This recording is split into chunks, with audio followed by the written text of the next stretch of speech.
ஜீப்ல இருக்கிற மாரியே ஒரு ஸ்ட்ரைட்டான ஃப்ரண்ட் விண்ட்ஸ்கிரீன் டிசைன் தான் இங்க குடுத்திருக்கிறத நம்ம பார்க்க முடியும். டிரைவருக்கு ஒரு பெட்டரான ஆல் ரவுண்ட் விசிபிலிட்டி கிடைக்கிற மாரி வைடரான விண்ட்ஸ்கிரீன் தான் இந்த பொலேரோவுக்கு குடுத்திருக்காங்க.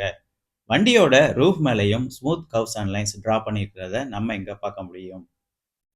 விண்டோஸும் ரொம்பவே வைடரா இருக்கிற மாரி தான் குடுத்திருக்காங்க. இந்த பொலேரோவோட எல்லா விண்டோஸும் ரொம்பவே வைடரா விசிபிலிட்டி ரொம்பவே கிளியரா கிடைக்கிற மாரி குடுத்திருக்காங்க. ஓவரால் வண்டியோட பாடி டைமென்ஷன்ஸ் எப்படி இருக்கு அப்படின்னு இப்ப பார்க்கலாம். 3995 வண்டியோட ஓவரால் லென்த் குடுத்திருக்காங்க. விட்த் பொறுத்தவரையில 1745 வருது. வண்டியோட ஓவரால் ஹைட் பார்த்தோம்னா 1880 குடுக்குறாங்க. ஓவரால் வண்டியோட கர்ப் வெயிட் பார்த்தோம்னா 1620 கேஜி வருது. வண்டியோட வெயிட் பார்க்கும்போதே தெரியுது. ஒரு பெட்டரான, ஸ்ட்ராங்கான பில்ட் குவாலிட்டி இந்த பொலேரோல இருக்குது. வீல் பேஸ் பொறுத்தவரையில